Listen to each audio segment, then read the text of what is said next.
Il-mexxej Laburista Joseph Muscat jgħid li bil-proposti li qed iressaq gvern ġdid se jkun qiegħed itejjeb il-livelli tas-servizzi tas-saħħa f'pajjiżna.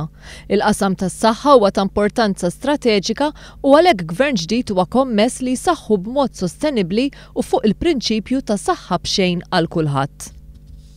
Qasam li għalina nemnu li hemm importanza strateġika fih u li aħna committed għal futur tiegħu.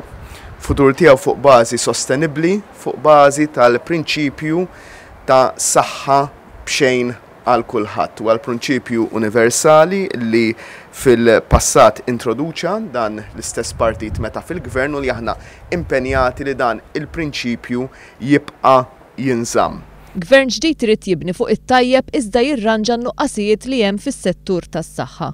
Nuqqasijiet li mhumiex tort tal-professjonisti li jagħmlu xogħol impekkabbli, iżda tort in-nuqqas ta' ippjanar u nuqqas ta' viżjoni fit-tul ta' min qed imexxi l-pajjiż, qal Joseph Muscat. Gvern ġdid se jimplementa fost oħrajn pjan ta' azzjoni biex tiġi indirizzata l-problema ta' nuqqas ta' sodod u pazjenti fil-kuriduri, waqt li jnaqqas il-pressjoni minn fuq id-Dipartiment tal-Emerġenza u xi dipartimenti oħra tal-outpatients. Dan billi jwessa l-inizjattiva tal-Public-Private Partnership bejn il-Gvern u l-isptarijiet privati. Fir-realina, is-settur privat ħajkun settur kruċjali għal dak li għandu x'jaqsam mal-soluzzjonijiet long u medium term fil-qasam tal-kura, dejjem bil-prinċipju li s-saħħa tibqa' b'xejn. Dwar il-proposta li jdaħħal charter għad drittijiet tal-pazjenti, Joseph Muscat qal li gvern ġdid irid li l-pazjenti jkunu jafu x'inhuma drittijiet tagħhom. Din mhijiex xi ħaġa ta' lussu, din hija xi ħaġa ta' bżonn li twassal biex is-servizzi tagħna jkunu aktar iffokati fuq il-pazjent ikun jaf x'inhuma drittijiet tiegħu tagħha u nemmnu li ħankun qed nagħtu impetus ukoll lis-settur privat u dawn huma din hija charter Ewropea, dawn huma affarijiet li ħajkunu qegħdin jiġu mill-Ewropa, aħna ħankunu qegħdin nantiċipawhom. Dwar il-call center propost mill-Partit Laburista, Joseph Muscat qal li dan se jieħu post servizz bażiku li jeżisti bħalissa bi gvern ġdid jiddedika nefqa ta' 200,000 euro aktar minn kemm qed isir illum. Joseph Muscat saħaq li fiċ-ċirkostanzi preżenti fl-Isptar Mater Dei hemm bżonn ta' deċiżjonijiet fl-immedjat. Isptar jinsab f'emerġenza. Ġifieri rridu nieħdu ċertu deċiżjonijiet fl-immedjat. Ma mbagħad irridu nibdew nittakkeljaw id-deċiżjonijiet għas-sitwazzjoni fil-medium and long term. Il-mexxej Laburista tkellem ukoll dwar kif gvern ġdid iwettaq proġett ta' immodernizzar taċ-ċentri tas-saħħa b'nefqa ta' 8 miljun euro fis-sena aktar millum.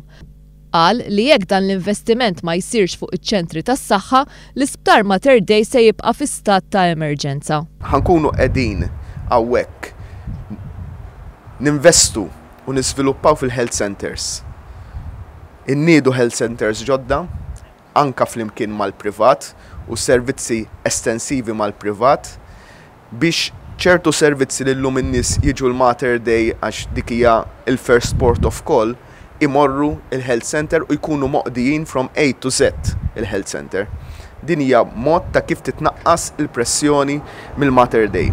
Isir ukoll xogħol ta' immodernizzar tal-Isptar Ġenerali ta' Għawdex fejn gvern ġdid jinvesti €1 miljun aktar fis-sena fuqu minn dak minn fuq sal-lum. Joseph Muscat qal li l-Partit Laburista jemmen li huwa l-obbligu tal-Gvern li jara li jibqgħu jingħataw b'xejn il-mediċini li huma intitolati għalihom in-nies. Fl-istess ħin iddeskriva bħala perikoluża l-proposta tal-Partit Nazzjonalista li jagħti refund fuq mediċini li n-nies ikollhom jixtru għaliex ikunu out of stock. Dan għaliex il-Gvern se jagħti lura biss il-prezz li jħallasu u mhux il-prezz li bih il-pazjenti jixtru l-mediċini mill-privat. B'hekk il-Gvern mhux se jkollu ebda inċentiv biex iżomm mediċini in stock. Il-proposta li qed jmexxi l-Gvern preżenti hija perikoluża x'qed iddaħħal bla dubju ta' xejn il-kunċett li n-nies iridu jħallsu għall-mediċini.